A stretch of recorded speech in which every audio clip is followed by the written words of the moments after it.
Hi, everyone. Welcome to our final forum of the year. It's great to see some new faces and our very familiar faces. Thanks for supporting us throughout this year. And we are really, really excited tonight to have folks from a movie that actually just came out last week. Usually we get this story like months and months and months after it's happened, so we feel very, very privileged. I haven't even seen the movie yet, but I did play the game, and I sucked at it. I really did. So let's see. We have with us today Margaret Robertson, who's from Hide and Seek, and Mark Harris, who's a regular member here and who also worked on the Skyfall game. So if you got the invite, you know a little bit about it. It was created for the release of Skyfall as part of a marketing campaign. And it's a text-based online simulator. If you haven't played it, you should definitely play it and feel as silly as I did when I played it. And Hide and Seek is a company that started in London in 2007 as a festival of social games and playful experiences. Their aim was to create an environment where anyone who wanted to experiment with making games could come. So that's how it got started. And Margaret Robertson, who is the firm's representative here in New York, is a game designer and a consultant. And she's worked on award-winning games for the commercial, cultural, and educational sectors. She's a speaker with on game design, and she's helped run labs for both experienced and novice game designers around the world, so she'll be able to explain to you in detail what went on behind the scenes. And a lot of you know Mark Harris. He's a filmmaker, genius, and software architect. And he's focused on the intersection of story and technology. He writes software for gameplay, storytelling, and transmedia, and can be found in any corner containing transmedia at all times simultaneously. And so we're excited to have him. They're going to go in sequence. So I'd like to introduce Margaret Robertson.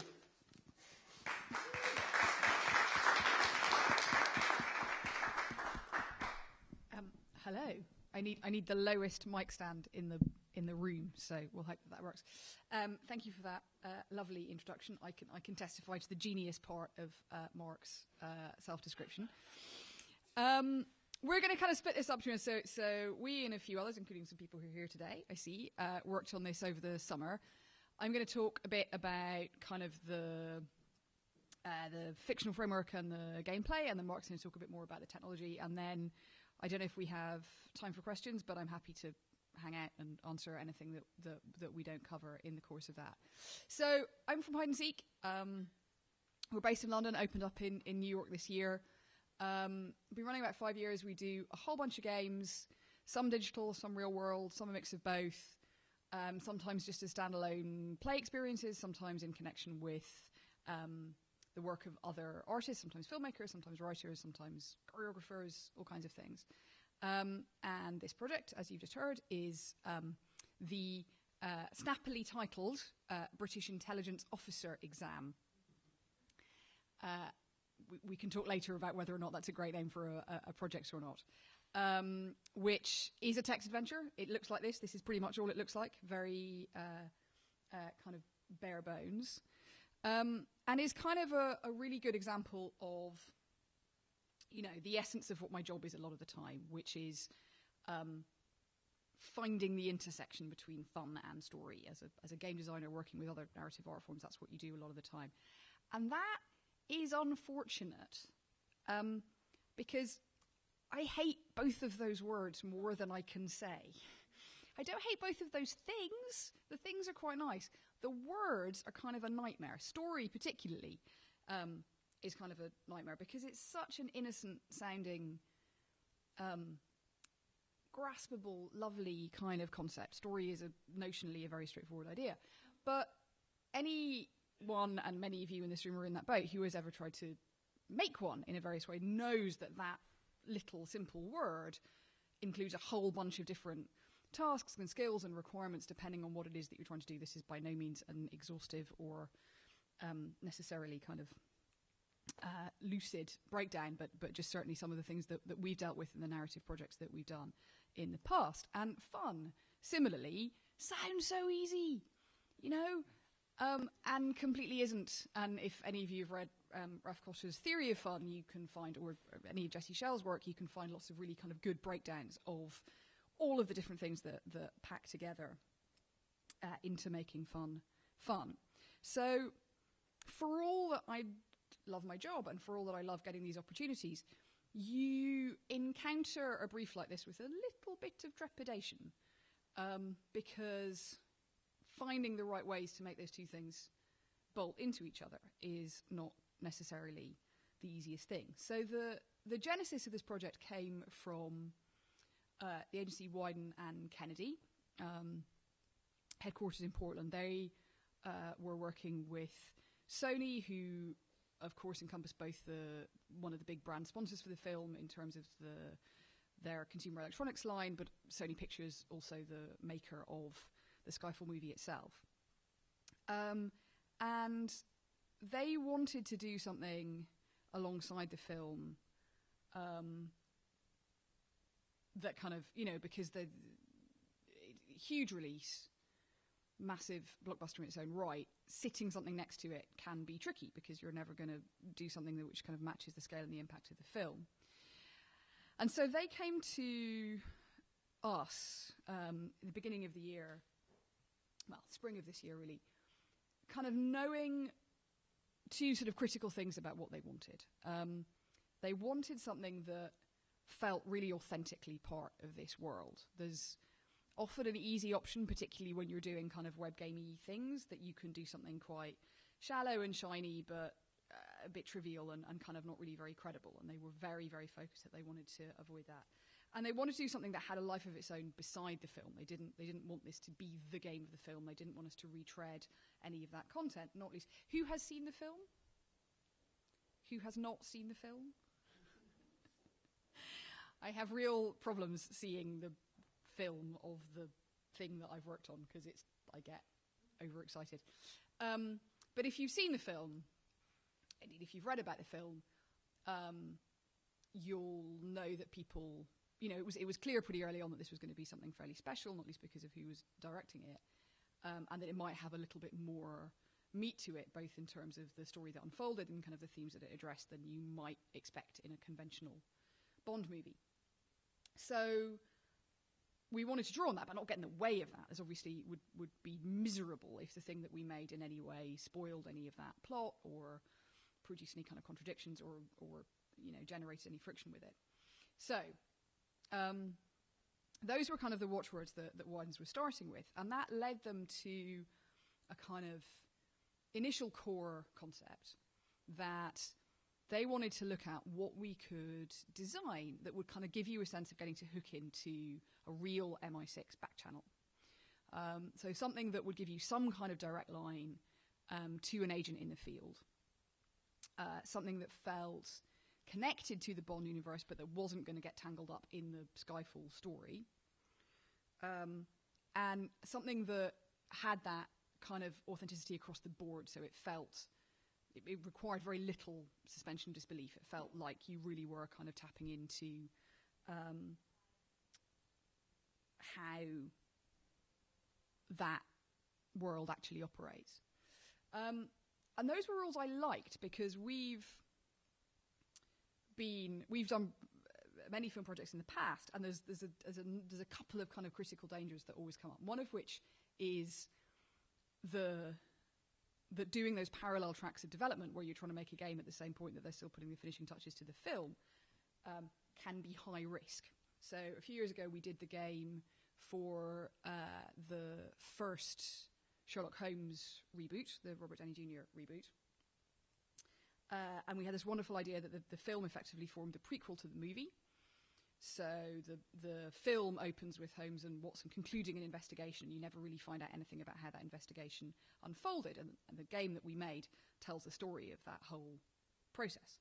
So the game takes place over 3 months. There's a bunch of different murders and mysteries and all the rest of it. Very intricate adventure. And if anyone's ever kind of written a detective story or made a detective game, you know how carefully placed all of those pieces have to be for the thing to unfold perfectly.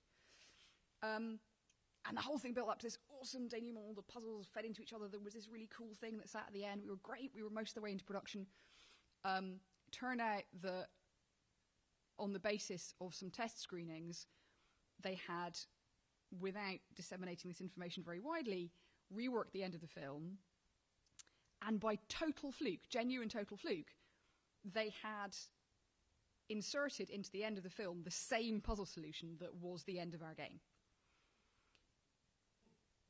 Which was as big a disaster as you could get, because now we couldn't, like, if we left it in, everything was now gibberish. Because the same thing was going to happen twice, except the people in the film wouldn't know. And so that level of entanglement can be enormously difficult. We rewrote the thing, changed it all around. Their ending was great, worked out in the end. But it was, I've had better days than the day that news came through. And I've seen too many things, particularly when they're trying to, be spy-like or be kind of technology-heavy, that just make you cringe. I think, I have a personal scrapbook of terrible representations of computers in films and games, and kind of we were really keen to do that. So, in principle, we were thrilled to bits. This is exactly the kind of thing that we love doing. When you start to dig into it, though, we started to hit some kind of really interesting problems in terms of what limitations and frictions that framework gave us. And in my head, those things kind of all ended up getting filed under one kind of header, which was this. Spies don't Facebook. They really don't. Normally when we're doing this kind of project, a lot of what you're getting asked is, how is it going to be social? How are people going to share it? How are people going to find about it? It's coming out of a marketing budget. You need to be realistic about the fact that you have a job to do there. MI6, even modern, relatively lights on MI6, isn't going to be posting mission information, openly on the web, or encouraging people who play its game sense material to use its systems and its material to spread it more widely. And the more you dug into that, the more we hit kind of a connection of a set of kind of connected problem. There's this lovely idea that you're going to be connected with an agent in the field. You're going to have this direct line to them and be talking to them and helping them out while they do stuff. Except they're really smart.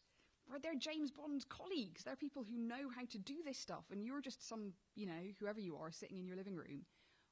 What is it that you've got that they don't? Why is it that you can help them more than they can? And we played around a bit with having it be a kind of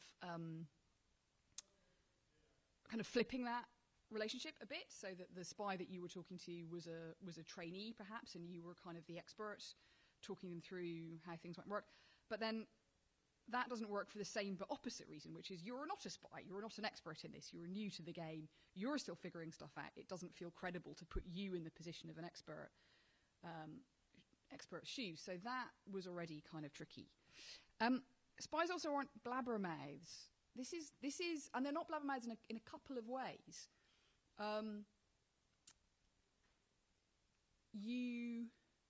Once you stop and think about how these things work, you realise that nearly any kind of given covert operation is likely to be operating under some kind of need-to-know basis. The person who's tasked with a job knows what they've got to do to get that job done. They don't necessarily know everything else that's going on in the universe that led up to that being the mission that they need to complete. And they're also not going to tell you, even if they do, because they're a spy, and their job is to be secret about stuff.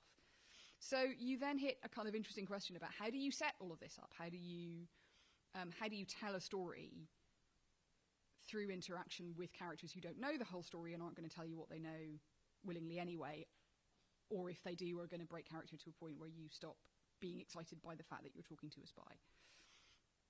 And they're also not immortal. I appreciate that James Bond rather contradicts this statement. But games are, they're substantially about failure. Games aren't fun if you can only win. The feeling of success and achievement comes from overcoming whatever obstacles or difficulties are put in your place. If you're really hooked up with a real guy in the field and you blow it and they get captured or they die, how do we ever let you move forward from that? In a conventional game setting, you just restart. but we struggle a bit to do that in a world where we're trying to have this kind of real feeling of authenticity. The second we do that once, you've lost kind of any real sense that you're talking to kind of somebody credible. And as we move through the project, you're starting to realize that all of those lovely, complicated options that I was talking about at the beginning start to get really narrowed down. The minute you decide that you want to do a project like this where the plot doesn't interlace with the film, you find that you have a problem, which is that any plot at all will be perceived to interlace with the film by the community.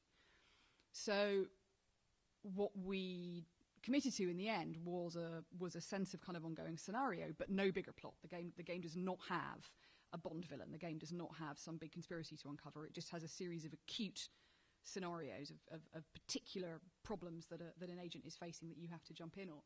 And similarly, you can't create rich backstories for those characters because then they start to feel like they should connect somehow with the world of the film.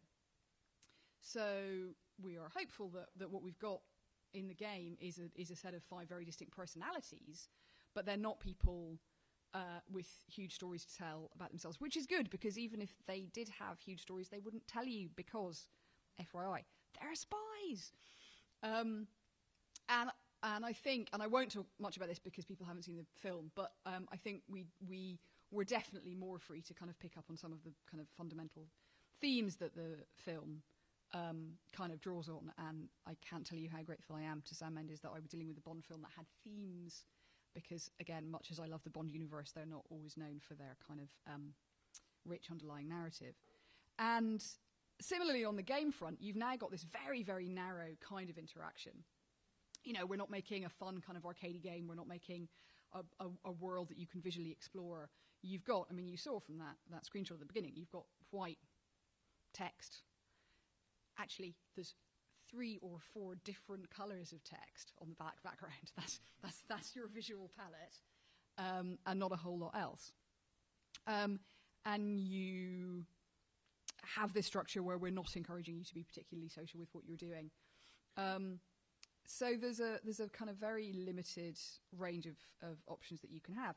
And that means you realise after a while that this is what you have signed up to make. This is our game. And you know, we had some difficult days, because you do then realise that whereas on projects before the challenge has been being swamped with stuff, the Sherlock Holmes project I mentioned earlier, or the Green Lantern project we did last year, we had the opposite problem, which is we had so much stuff going on, so many different assets. We had, you know, and working in at Markson before, I think, it is more at this end of the scale, where you have a multiplicity of websites and actors and live footage and puzzles sprawling all over the place. And it was initially kind of really exciting to look at doing something that was so precisely defined, but it definitely then kind of revealed that it had its own challenges. In the end, we're not at a position where we can talk publicly about the impact that it's had, but I'm certainly very pleased. I can say that, I think. You know, it's very clear that this has found an audience and has kind of received really positive reviews and write-ups. And it's interesting to look at the reasons for why that happened. A big part of it is Mark's interface, which I'm hoping that he will be talking about at length next. But that, you know, that's all we had to work with, and it was crucial that firing that thing up gave you that little kind of electrifying moment where you felt like this wasn't just another website, this wasn't just a thing you'd seen before, that you felt like something kind of a little bit illicit, something a little bit credible in terms of the promise that we were making, was really going to deliver. And what that interface is delivering is writing. And this is when, you know, you do maybe go back to that difficulty of how big a word story is and how many different things it contains. The writing process on this game was at least kind of 5-stage, which is Wyden's generated a bunch of kind of scenarios of ways that they thought cool puzzles might unfold. We then work to write kind of more strict game design fueled puzzle scenarios that then made sense. from a player perspective, so that they would accommodate all the likely interactions that a player might want to do. That then had to be configured into the system that we use to generate the conversation, which is based on kind of existing chatbot technology, but a lot of which we kind of invented as we went, which gives you this ability to use free text input rather than picking kind of pre-selected questions, but means that there's an extremely technical job that sits exactly between writing and coding to figure out how you build a structure that then enables people to do that intelligibly, but also keeps track of all the things that you need to keep track of to make the puzzle move forward in the way that it's supposed to. That whole structure then got handed off to an actual writer rather than a game design writer, a guy in this case called Neil Bennon, who we've worked with often in the past, who took those frameworks and turned them into much infinite, what we had was these kind of workman-like chunks of dialogue that functioned but gave you no sense of flair or character or place. And he tackled the incredibly difficult job of using only this utilitarian structure with no kind of other opportunity for exposition and no pictures of places and no kind of scene setting to give you a sense of who these people were and where you were and what you were doing. And then all of that came back as something that could then be tested. And in testing it, you then need somebody to figure out at what stage of the writing any problems that emerge need to be fixed. So did you do something dumb in the puzzle design? Is the puzzle flawed and you need to change that? Is it that the chatbot language structure is wrong and you need to reconfigure how that's wired together? Is it that the nice, wonderful new dialogue sounds great but is somehow setting up a confusion for players or causing them to ask or try and do things that we can't accommodate them doing? Or is it all of those things at once? And in nearly every case, any given problem you would fix by tweaking nearly all of those dials simultaneously. So it's a very interesting kind of writing to have to do, and I don't think any one person could have done it. It needed that kind of chain of different kinds of brains to pull the whole thing together, otherwise we never would have pulled it off. We needed to redefine time, small matter of redefining time. We hoped initially that it might be fun to do this in real time, so the agent is up against it, they've got 5 minutes to defuse a bomb or solve a problem or rescue a scientist. There's a whole bunch of reasons, Mark may talk about some of them, that's hard. From a gameplay perspective, it's hard because it doesn't accommodate failure very well, or if a player gets confused, there's not really much time to get them back on track.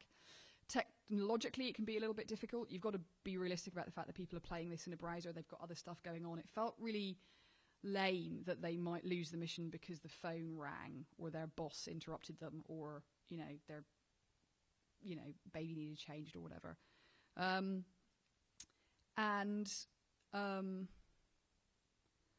What we decided to go with instead was a kind of fake real time, because there's also a question about not wanting to create. If you give somebody 5 minutes, their instinct will be to spam the keyboard, to try and type everything that they can think of to try and make it work.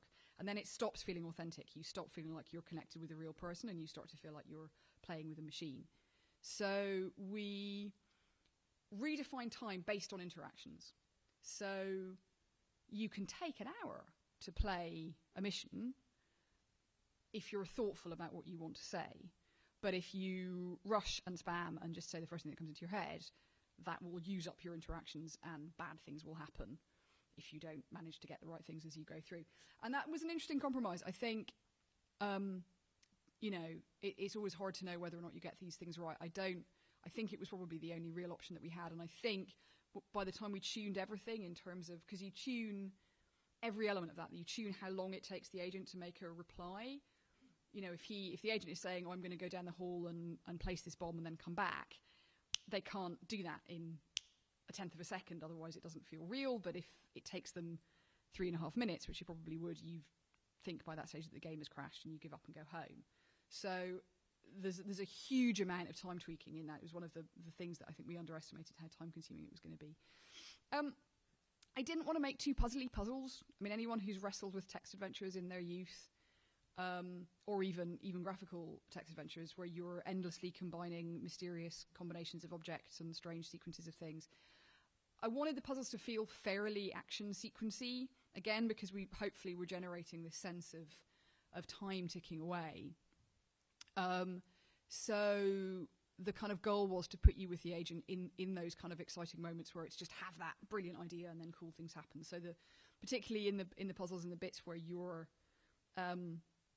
interacting with the environment in interesting ways, finding weapons you can use or buttons you can press or things that you can do, they weren't designed to be too head-scratchy, and the puzzle structure means that you can nearly always make your way through to some kind of ending in the puzzle. You will always get somewhere. You will never get flat stuck. We didn't want to leave you in that situation where you were just going, put the thing on your head, and the agent was going, I don't want to do that, over and over and over and over again forever, because at that point he also stops feeling real. And an awful lot of it depended on this alchemy that happens when chatbots do what you want them to do. I still get high on that feeling of just being able to type a thing and this artificial creation just being able to talk back to me. It does not work 100% of the time. Natural language conversation is still one of the hardest AI challenges out there. There are those who believe it will never be solved. You can definitely break these things. But we tried to scaffold and restrict the experience in such a way that you get most of the magic in only a little tiny moment of the broken stuff. And the broken stuff can sometimes be magical as well, depending on what happens. And it's still like nothing else. I'm so frustrated by games where you're still stuck with this, pick one of three. I don't know if anybody's a veteran of Mass Effect or a bunch of Bioware games or anything else, but the thing where you're supposedly having meaningful interactions with people, but you're so limited in what you can say, just seems miserable. And I'm darn well going to keep experimenting with this stuff until I find a better way to do it, because I don't think what we've got is good enough at the moment. So that's a kind of crazy quick overview. I'm already over time. That's where it is, but don't play it now because Mark is going to talk to you. And I'm here if you... Well, but it's easier to remember. There's a whole other thing that I'm definitely not going to talk about the decision to... Yeah, I'm not talking about that. I'll talk about it after. Thank you very much. That's me.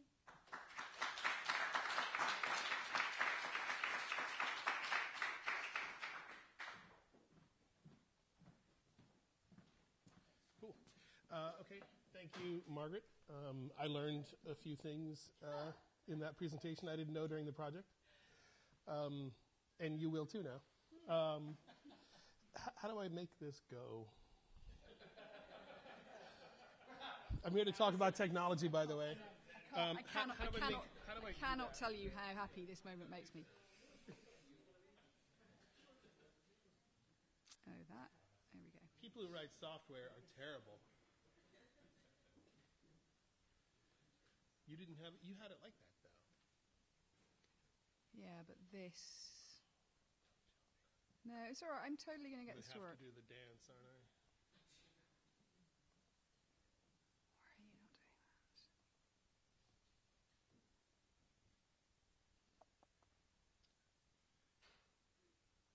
Why are you not doing that? Let's not do that. Let's do that. Sorry, guys. I don't really understand how it changed. It's because Keynote is weird. I mean, that should just do it. I don't know why that's not doing it. Does anybody else here know how to work this? What? Or why this doesn't mirror? Should we unplug it and put it back in? Oh, really? Oh, it's always worth a try. Try it. Hang on, let me just get what you need.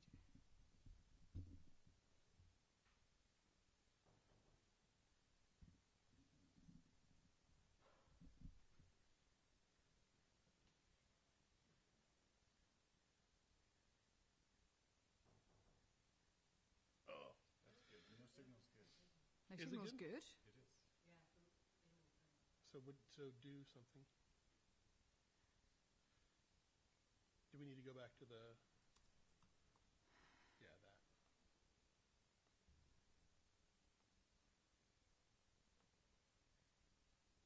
I don't understand why that's not doing it. And if it, ooh, All right. Well, this is a bummer. do you want to try it on your laptop? I Do you guess want to so. start I don't talking? know Oh, oh, oh! Hey! Right. Hang on, I don't Don't know. touch anything. I don't know what I did. Hang on. Let me. I can Oh, get you because there. it's fine. I can get you. You're gonna do over there. Yeah. Can you? Totally fine. Can you? So your mouse. Yeah. Your I'll mouse figure is this there. out. All right. So sorry about that, everybody. This is just like kind of dumb stuff. All right. So for crying out loud, this is retarded. All right. Here we go. All right. Hey, can I get a round of applause for that at least? All right. So a lot of the stuff I'm going to talk about very quickly is going to be a little more arcane because I'm going to talk about sort of the technology behind it. It's a simple text game, but there's a whole lot that makes that work. But I know that like a lot of people dealing with large-scale projects, you often run into scaling issues if the thing's a runaway hit. And on something like this, you know, there's no way to tell sort of how big of a hit it's going to be because it's like one of the biggest movies on earth, right? So, so technologically, there's a couple things that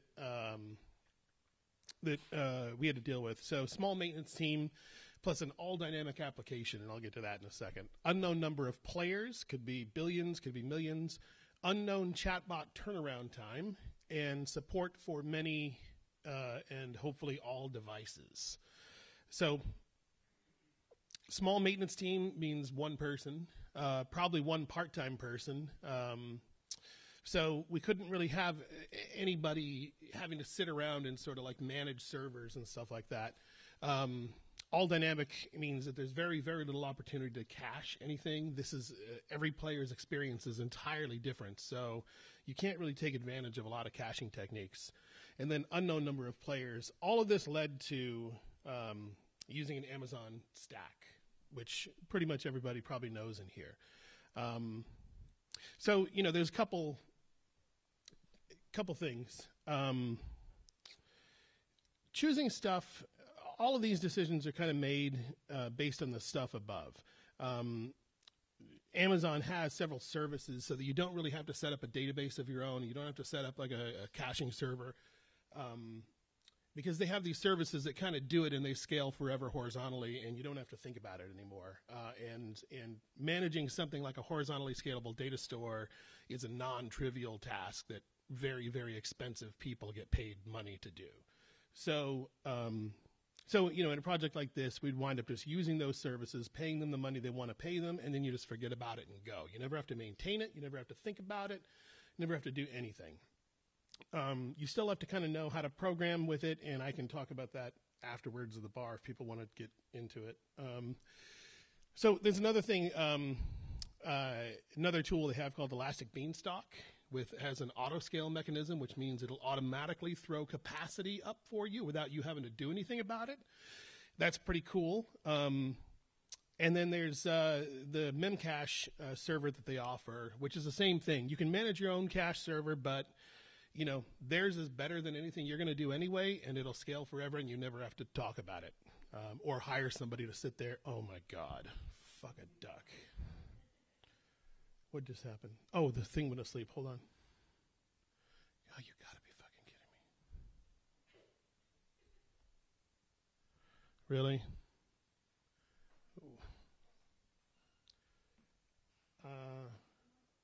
Oh, there we go. All right. Okay, so sorry about that. God almighty. Okay, so the part of the system that I wrote is sort of the layer that you see, the terminal, and then there's sort of a middleware layer of game state logic before stuff gets to the chatbot, which is the AI that talks back to you. So there's this entire middle state that hangs on to like where the player is in the game. It also maintains like scoring and does all the algorithms for calculating scoring. And then it remembers where you were in the game. All this stuff for just gameplay. And one of the reasons we needed to write this middle layer was that none of that logic exists in the actual chatbot AI, first of all. But secondly, one of the problems is that the chatbot AI, there's no guarantees about how fast it's going to turn around a request, because it might be doing a whole bunch of crazy mathematical magic back there, depending on what people type in. So all of this means that we created an asynchronous system between us and the chatbots, which just means all it means is user types in something, we stash it, and then in the background we send off a request to the chatbot. And this uses it just this is way more technical than it should have been. The reason I'm bringing this up, though, is one of the reasons I'm bringing this up, though, is there's a couple of techniques in here for highly scalable stuff. Like if you have a TV show or a movie or something and you get hammered and the thing explodes, then you're in trouble. So, you know, some of the techniques you use are things we used on this, which is asynchronous communication. You kind of get in and get out, doing all your heavy background processing in the background rather than making the user wait for it. And then flat data structures. These are all ways that you can kind of get around having things crash and explode when, you know, millions of people hit it at once, which, God help you, hopefully they will. So another thing about this is basically the interface isn't all, it's just one page, and it uses JavaScript to connect with web services on the back ends. And there's a whole bunch of reasons for this, mainly dictated by how the interface had to feel. You know, as much as we could, it couldn't feel like a web page. So basically, there's a whole mountain of JavaScript on here that's sort of talking back and forth and then checking for responses from the chatbot and checking for player state and all this stuff. But you know, one thing I like about doing stuff this way, though, is it kind of opens up the possibility to reuse those web services later. Like if they decided they wanted to make a mobile app for the DVD rollout, they can use this system out of the box without having to rewrite it at all. They just slap an iPhone app on top of it with an interface and go for it. You know, one of the things we wound up doing, Margaret talked about how there's all these colors of text. You know, we had to kind of create our own markup to control what it looks like when each person is talking. And the other thing we created a markup for is what Margaret talked about for dealing with time. So if you have an agent come back and say, all right, I'm going to go plant the bomb. And then he says instantly, okay, I planted the bomb. You don't want that. I'm going to go plant the bomb, and you want to have 30, 40 seconds. Okay, the bomb's planted. So we created this entire markup system in JavaScript to control that stuff, and so that the writers could write in delays and which character was talking and all this stuff into the script and have control over that. Okay. Support for many devices, which everybody wants it to work on every device always. But anybody who's heard me talk before, app development sucks and it's very expensive. So you want to avoid it at all costs. And whoever's paying you is probably going to want to avoid it too once they see how much it's going to cost. So that all comes out to something called responsive design, which I'm sure many of you have heard about. It's pretty common these days, which is, you know, just means that the screen you design will sort of fit itself to the size of the device. Like right here, the two on the right are my tablet in different orientations, and then the other two are a browser, and one's all squished up. But basically, it's a way that you can write your front-end code so that it just kind of moves with whatever the device is. And you kind of get away with a lot of, you know, having it work on a lot of devices that way. You know, you run into some problems with that. You're more limited on sort of the JavaScript you can use because you might run into issues on different mobile browsers and things like that. And you have to be very, very aware of memory usage if you wind up doing a lot of this.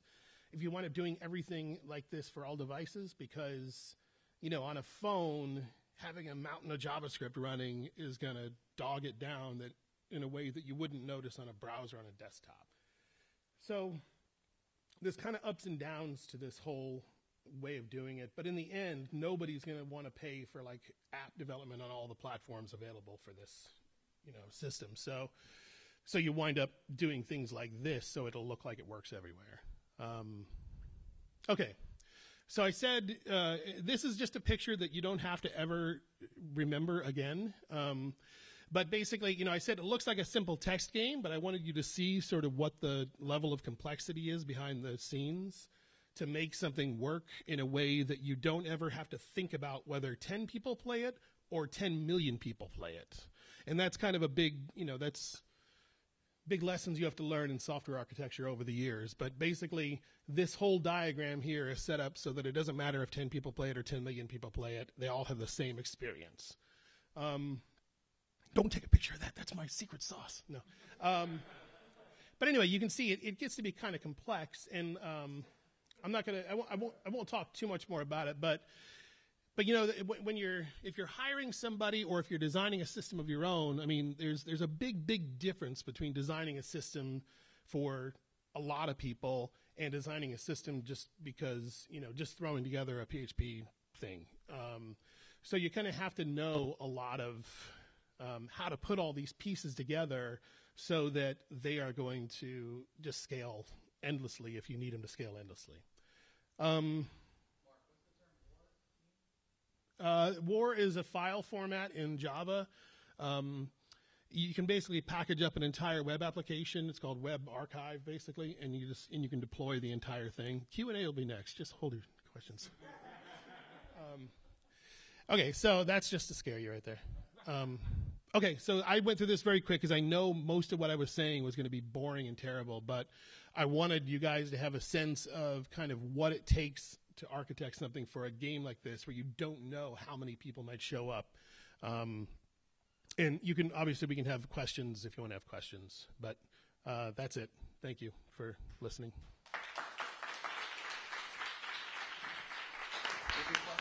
Yeah. So we'll do some questions now. I have one.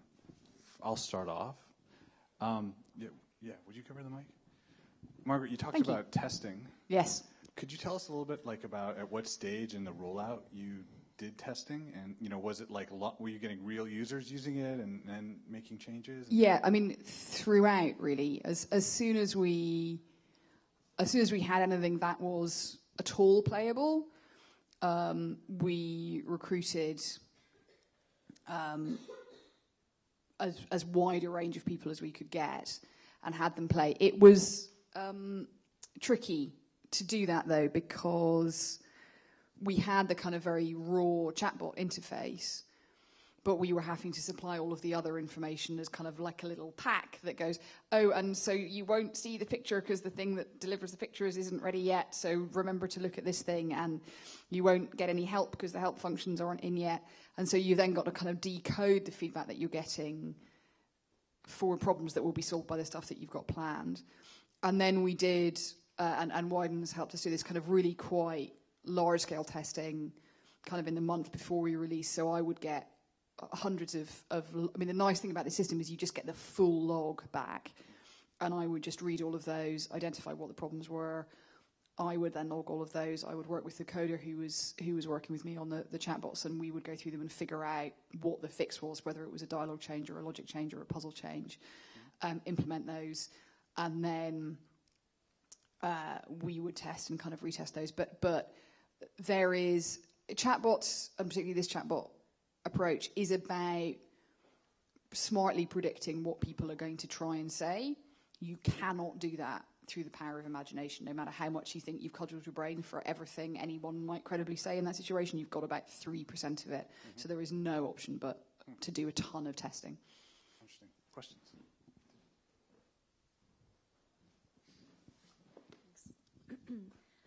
Thank you guys for taking us inside your process. It was really interesting. I'm intrigued by something Margaret said about not having read the script or seen the film that your project was associated with at all.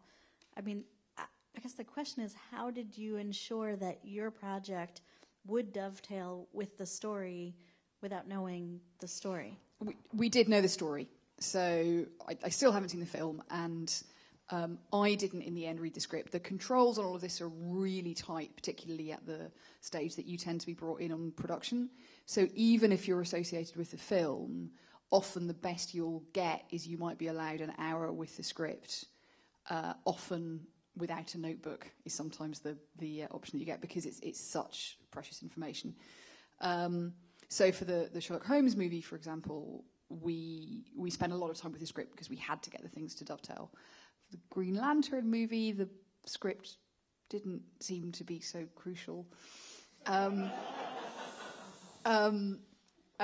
for this, because we knew early on that we weren't going to try and I mean, I think as soon as we knew what the thrust of the story was, we just didn't want to kind of get in the way of that. So the critical thing for us was just making sure that we didn't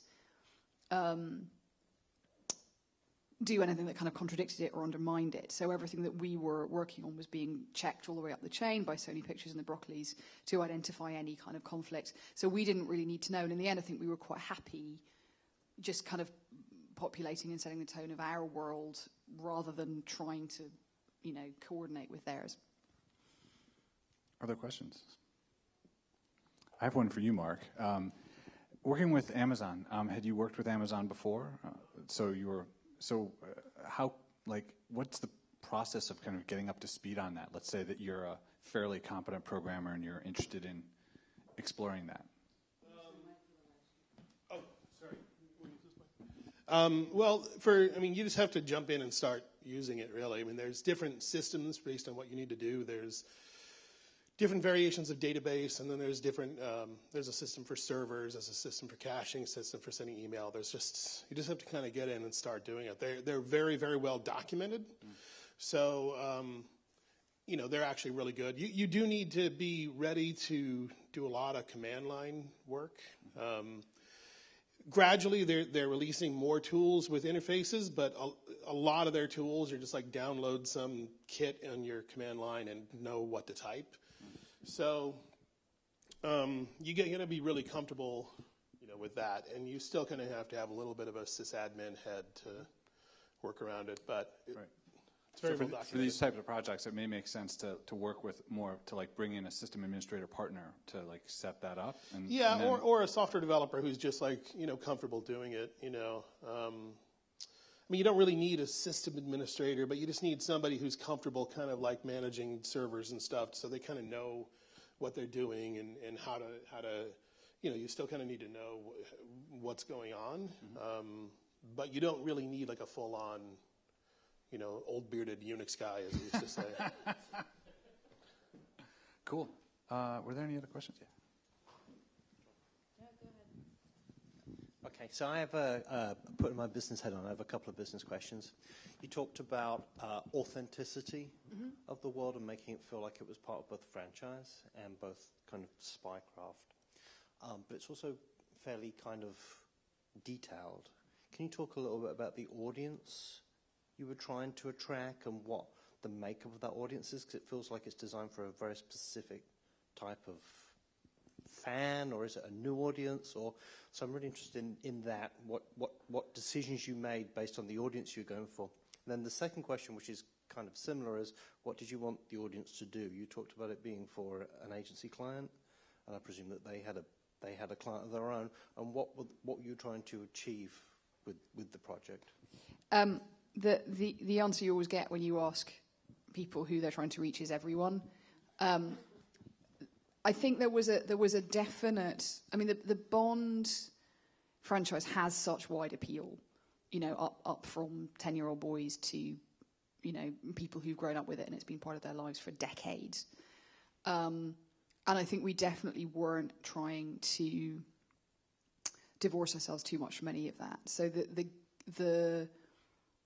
for all that the game has this kind of very technological sheen to it, it was inspired very heavily by this kind of rhythm of IMing, of texting. In fact, some of the initial designs that we had for it were that it was going to be play by text, which now is kind of a fairly universal mode of interaction. So where you have an audience who are not necessarily the kind of gamers who would be comfortable, navigating a first-person environment or playing some complicated combat game, pretty much everybody's comfortable typing these days.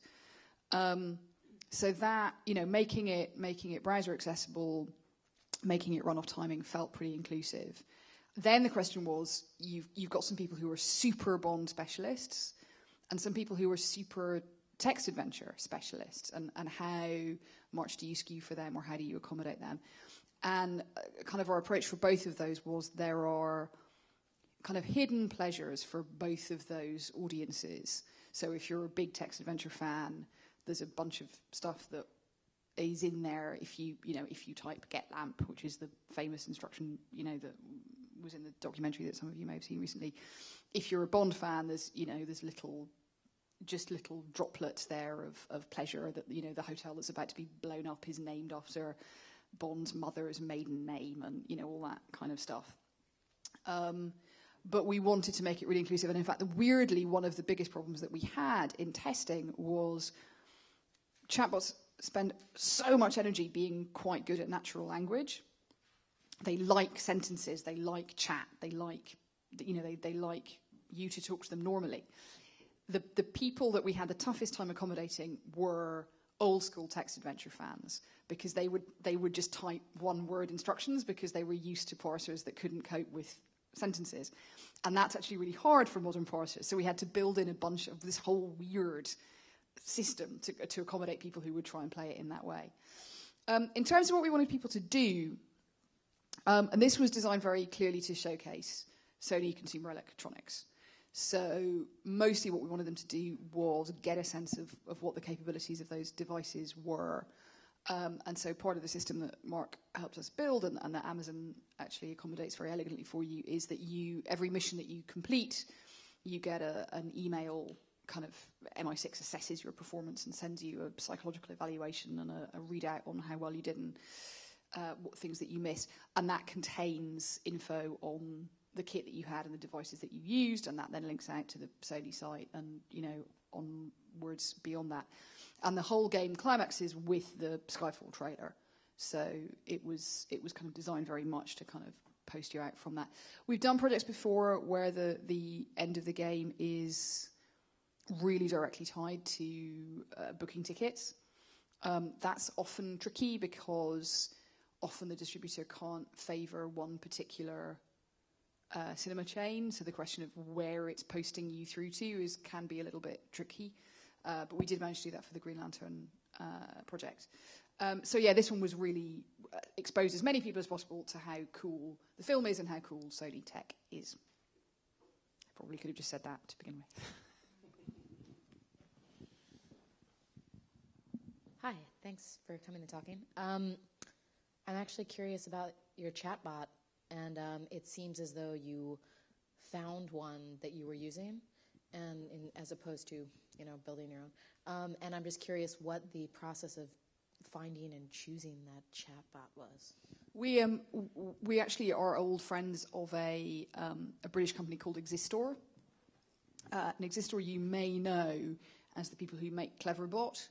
Depending on where you hang out on the internet, you may encounter celebrated Cleverbot conversations. So Cleverbot is a joke, really, they came up with for the Turing competition, which is the kind of annual test of artificial language parsers, with the goal of they put them in front of a bunch of people, and people have to vote on whether they think it's a real person or an AI, and there's a winner. Cleverbot does really well every year. Cleverbot doesn't really have any AI. Cleverbot just it exists, people talk to it, it traps everything that everybody's ever said to it, and it just parrots back other things that people have said. It's very, very good at knowing song lyrics and knock jokes and things like that. And it's crazy. I mean, it can just be gibberish. It can, because there is no kind of attempt for it to be intelligent. But when you hit a groove with it, you can have extraordinary conversations with it. So that's their kind of fun project. Their real project is a much more straightforward real AI, which is very focused on having a lot of flexibility in what it'll parse, and on letting you have a kind of quite high degree of sophistication in how you shape it. It does quite nice. Well, it does things that are lovely for what Existor normally use it for, which is things like it will mirror the language that it's being presented with. So if you're talking about things in certain terms, it will notice that and it will adopt those terms and kind of reflect that back to you. That's actually weird if you're trying to do a character chatbot, because you want them to stay with their vocabulary. So we had to get them to switch a lot of that stuff off to make it feel right. And they, because we've done games with them before, they're used to kind of starting to accommodate some of the logic that we needed. And Mark's right that all of the game logic sat within his system. So in terms of keeping track of timing and scoring and the kind of psychological readouts and all the other stuff that we did sat there. A lot of the core puzzle logic of have they opened that door, have they picked up that item, actually sits within the chatbot, which is a weird thing to ask a chatbot to do, and it's only because those guys are so smart, and we had a fantastic coder working with us on it that we kind of managed to hook that up. So it's a kind of really bespoke system now that hopefully kind of marries the best of game thinking and chatbot thinking. But go play with Cleverbot, because it is a recommended amount of fun. Cool. Any more questions? One back there. Thanks. This is just a small technical question. Microsoft Azure services, do they compete with Amazon, no? Yeah, they're a direct competitor. And is there a reason you choose one or the other? I've used Amazon. I've never used Azure. I don't really know what. I mean, I'm sure it does a lot of the same stuff except on a Microsoft stack. Okay. And I'm pretty much purely a Unix, old bearded Unix guy. So I don't really know anything about Microsoft technology at all. So I just haven't looked at it. So it's whatever the programmer is comfortable with, I guess, is the best way to go. Much. Yeah. And it might come in also like some requirements. We also looked at like Google App Engine, but that's got a lot of problems. And there were some ways that it works that made it not viable for this project. But overall, Amazon just had sort of the best mix of automation and flexibility. Like I said, you can use their services, but you can really make it do anything you want without limitations. So it was just kind of the best choice. Great. Well, thanks, guys. Do you guys have any other announcements you'd like to make? Or was it? No? So. Me too? Oh, okay. So you do have. I guess I thought Matt Bolish was going to make an announcement. Get a cup of coffee while this thing comes back up. I do have an announcement that StoryCode is very graciously letting me make, and I really want this thing to work. There we go. All right, so Sorry, I have a booby-trapped laptop. Can I help? Can I find anything for you? oh, there we go. All right, so vanish. All right, so sorry about this. What I wanted to announce is, I have a little project of my own that I've been working on, it seems, since I was born, called The Lost Children. It's a feature film, and it's a story worlds. We did an experiment in San Francisco back in October with a live immersive experience. And we're going to premiere it here in New York City, right here at the Film Center. Live immersive experience featuring cult recruitment, demonstration of psychic abilities, and also the testing and possible revealing of your own psychic abilities. There will also be a science portion because of the nature of the movie that will have real astronomers answering your questions and leading presentations about subjects in the film. And then after those two things happen, it'll all come together in an interactive screening of the film, something I've been wanting to try for some time, and this venue's perfect for it. The film's going to react to the crowd in real time. So you'll be able to indicate kind of how you're feeling to a certain degree, and the film will reveal or withhold information based on that. So everybody is going to have, every night of this film screening will be a different experience. So because of the nature of this screen and this facility, I decided to go ahead and pull the trigger on that. So it's going to be a totally unique and awesome night. So one thing else I want to say about this is you can get tickets there, and then the Lost Children movie site, you can go there too and get information. But I definitely want to encourage everyone, a lot of you guys know me, and like we're all making our stuff. But Matt and the Film Center are really kind of, putting balls to the wall to try to support a lot of independent creators. And, if this one is a smashing success, not only because it's the most amazing thing you've ever seen, which it will be, but also if it's a smashing success, then that just means that the powers that be at Lincoln Center are going to get more excited for the next project. And the next project might be yours. So definitely encourage people to come and support this stuff in New York City. And it's going to be a really amazing night. If you click through to these things, you'll get real details about what it is. I gave you sort of a brief. But yeah, that's it. Come on out and enjoy it in January. Thanks, guys.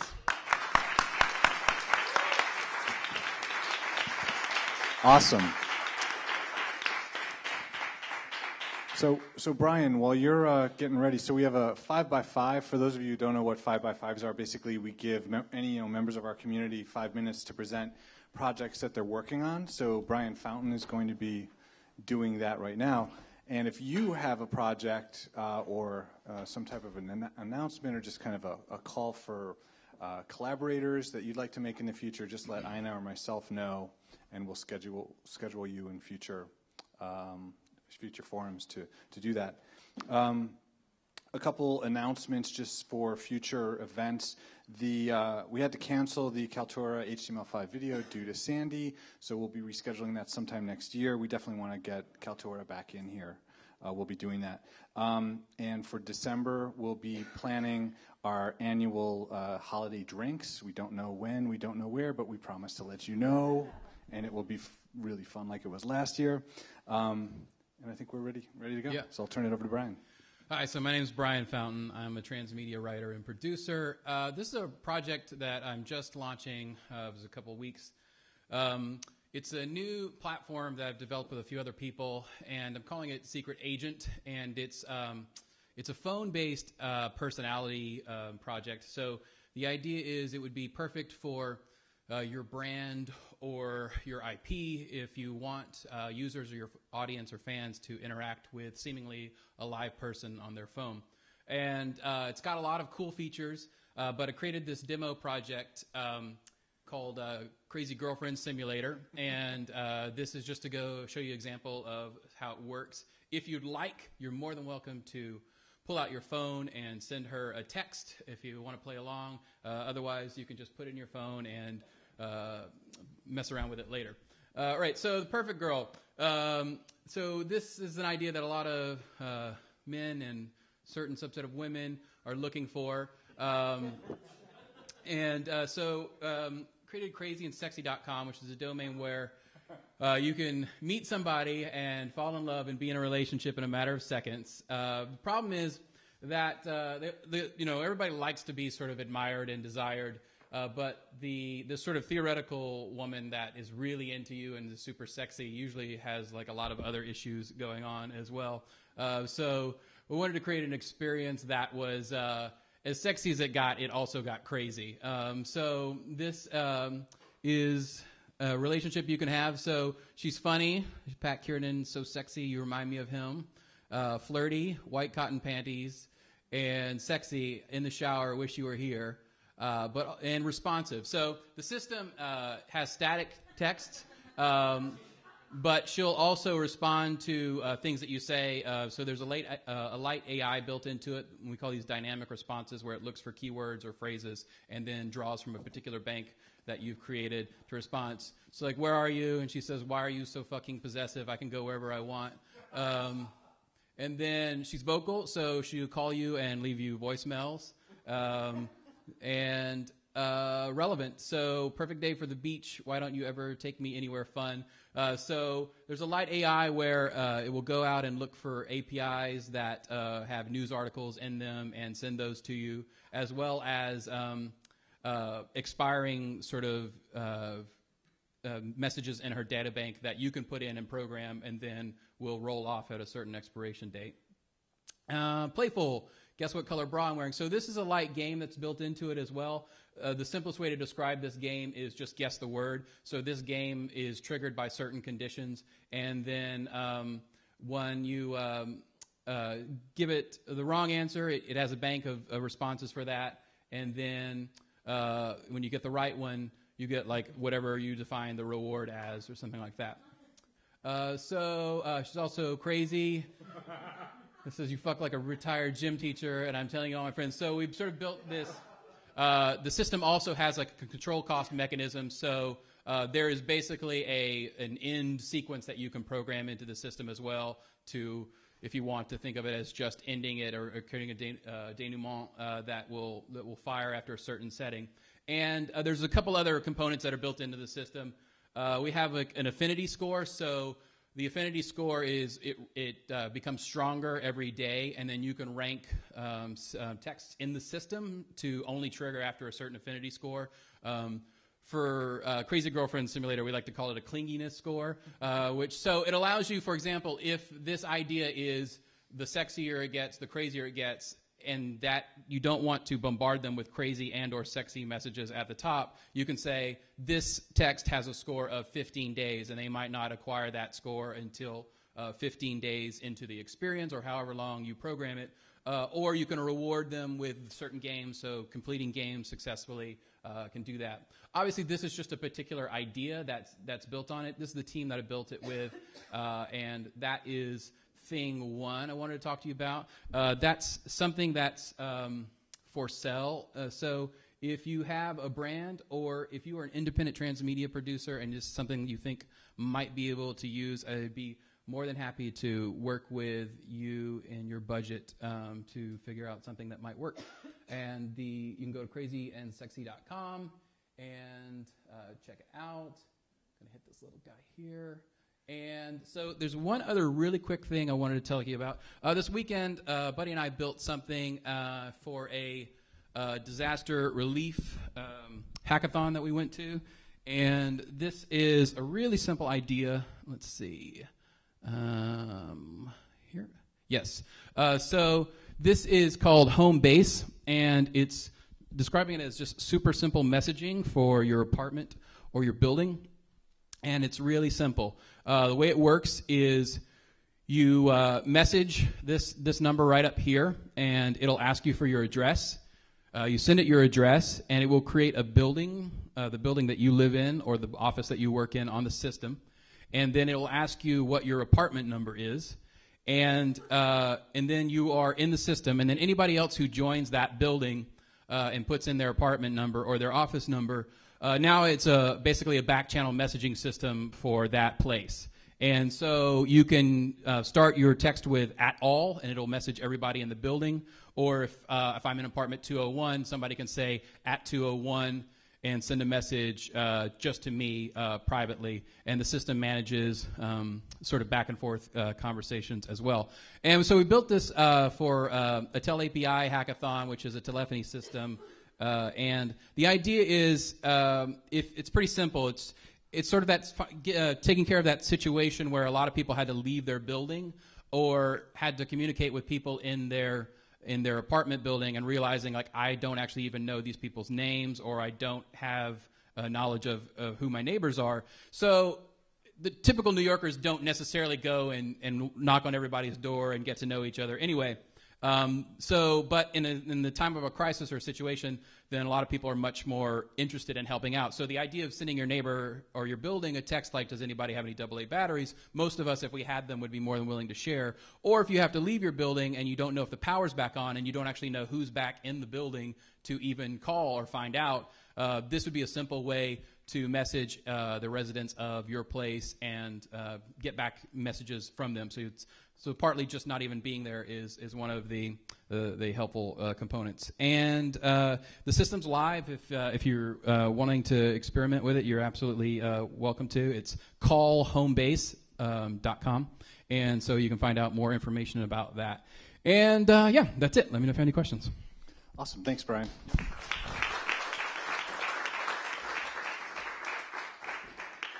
So that about wraps it up. Just a couple other announcements. So we have a monthly newsletter, and we like to feature both immersive media projects kind of on a whole, but also member news. So if you have a project that's launching or any news that you would like for us to announce, please let I know, and we'll include it in that.